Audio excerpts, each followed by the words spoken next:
এর আগে এই ধরনের অনেক ঘটনাতে বিচার পায়নি বলে আজকে এই আস্ফালন হয়েছে। 2021 সালে পোস্টপোল ভায়োলেন্সে এই এলাকায় প্রচুর এই ধরনের ভুরি ভুরি অভিযোগ আছে। এগুলোতে পানিশমেন্ট হয়নি বলে প্রকাশ্যে বুক ফুলিয়ে গুন্ডারা, খুনিরা, অত্যাচারীরা ঘুরে বেড়াচ্ছে বলে এদের সাহস বেড়েছে। শাসকের আইন উঠে গেছে এই রাজ্যে, এখন আইনের শাসন প্রতিষ্ঠা হয়েছে, এটা প্রতিষ্ঠা করার দায়িত্ব আমার। এর আগে পুলিশ মন্ত্রী, মুখ্যমন্ত্রী আমার জানা নেই তারা ভিকটিমের বাড়িতে এসে কেস মনিটরিং করার কোনো ইতিহাস আপনাদের চোখেও পড়েনি। আমি তাদেরকে নির্দেশ দিয়েছি বাকি 41 জন যেখানেই থাকুক, পাতালের ভিতরে থাকলেও খুঁড়ে বের করে অ্যারেস্ট করতে হবে। আজকে আমি সিএম রিলিফ ফান্ড থেকে আরও 5 লাখ টাকা দিলাম এবং ওনার যে মেয়ে রয়েছে, বড় মেয়ে 22 বছর বয়স, তাকে আমরা একটি জব দিলাম। যে খবরের দিকে নজর রেখেছি আমরা, গত 17ই জুন দুষ্কৃতীদের হাতে খুন হন বিজেপি কর্মী প্রশান্ত দে। একটি অনুষ্ঠান থেকে ফিরছিলেন বিজেপি কর্মী প্রশান্ত দে সহ কয়েকজন বিজেপি কর্মী। সেই সময় আচমকা রাস্তা ঘিরে ধরে তাদের উপর হামলা চালানো হয়। তৃণমূল পরিচালিত পঞ্চায়েতের উপপ্রধানের দলবলের বিরুদ্ধে অভিযোগ তোলা হয়। সেই ঘটনায় গতকাল এই নিহত বিজেপি কর্মীর বাড়িতে গিয়ে পরিবারের সদস্যদের সঙ্গে কথা বলেন মুখ্যমন্ত্রী শুভেন্দু অধিকারী। কড়া বার্তা দিয়েছিলেন তিনি, আর তারপরই গ্রেফতারের সংখ্যা এই ঘটনায় বেড়ে দাঁড়ালো 11। আরও একবার কথা বলে নেব, আমাদের সঙ্গে রয়েছেন প্রতিনিধি বিটন চক্রবর্তী। বিটন, একদিকে গ্রেফতারির সংখ্যা, তদন্ত প্রক্রিয়া কোন পর্যায়ে রয়েছে সেটা যেমন জানতে চাইব, পাশাপাশি গতকাল মুখ্যমন্ত্রীর সঙ্গে এই নিহত বিজেপি কর্মীর পরিবারের সদস্যদের কি কথা হয়? দেখো বন্ধুরা, তোমাকে জানিয়ে রাখি যে গতকাল কিন্তু রাজ্যের মুখ্যমন্ত্রী শুভেন্দু অধিকারী এই পরিবারের সঙ্গে, প্রশান্তদের পরিবারের সঙ্গে কথাবার্তা বলেন এবং তার স্ত্রী এবং তার যে 2 মেয়ে রয়েছেন এবং তার ছেলে এবং অন্যান্য আত্মীয় স্বজন প্রত্যেকের সঙ্গে কিন্তু তিনি সেখানে কথাবার্তা বলেন। এবং শুভেন্দু অধিকারী রাজ্যের মুখ্যমন্ত্রী যেই পরিবারের পাশে রয়েছেন তিনি গতকালই সেই বার্তা দিয়েছিলেন এবং প্রশান্তদের পরিবারের সদস্যরাও যেরকম ভাবে জানিয়েছেন যে মুখ্যমন্ত্রীর প্রতি তারা আস্থাশীল রয়েছেন এবং মুখ্যমন্ত্রী সবসময় তাদের পাশে থাকবেন বলে অন্তত এমনটাই জানিয়েছেন।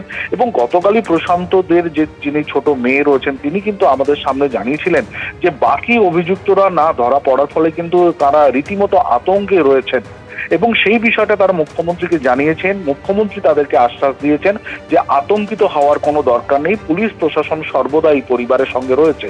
এবং তারপরেই কিন্তু শুভেন্দু অধিকারী রাজ্যের মুখ্যমন্ত্রী তিনি এই পরিবার থেকে বেরিয়ে এসে বাগনান থানাতে আসেন এবং বাগনান থানাতে সেখানে কিন্তু একপ্রস্থ পুলিশ প্রশাসনের আধিকারিকদের সঙ্গে বৈঠক করেন এবং কার্যত কড়া হুঁশিয়ারি তিনি দিয়েছেন। এবং তার যেটা বক্তব্য যে এই ঘটনার সঙ্গে যারাই অভিযুক্তরা রয়েছেন কিন্তু প্রত্যেকেই ধরা পড়বে এবং সেই অনুযায়ী আমরা যেটা দেখতে পেলাম যে শেখ সৈফুদ্দিন যিনি অন্যতম অভিযুক্ত এই ঘটনাতে, তাকে কিন্তু সিআইডি এবং জেলা পুলিশের তরফ থেকে যে যৌথ অভিযান চালানো হয় সেখানে কিন্তু শ্যামপুর এলাকা থেকে গ্রেপ্তার করা হয়েছে।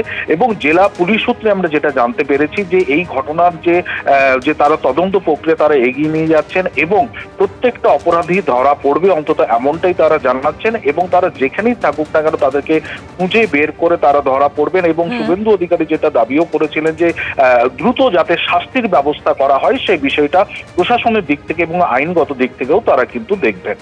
ধন্যবাদ বিটন।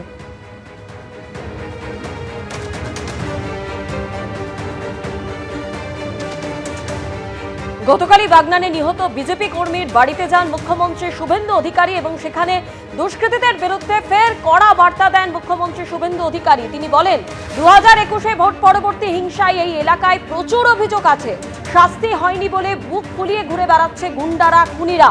শাসকের আইন উঠে গেছে, রাজ্যে আইনের শাসন প্রতিষ্ঠা হয়েছে, পাতালের ভেতরে থাকলেও খুঁড়ে বের করতে হবে এবং গ্রেপ্তার করতে হবে দুষ্কৃতীদের। এবং এই বার্তার পরেই আপনারা জানেন একজনকে গ্রেপ্তার করেছে সিআইডি। মুখ্যমন্ত্রীর এই কড়া বার্তার পরেই একজনকে গ্রেপ্তার করা হয়েছে। বাগনানে নিহত বিজেপি কর্মীর বাড়িতে দাঁড়িয়ে এইভাবেই কড়া বার্তা দিয়েছিলেন গতকাল মুখ্যমন্ত্রী শুভেন্দু অধিকারী।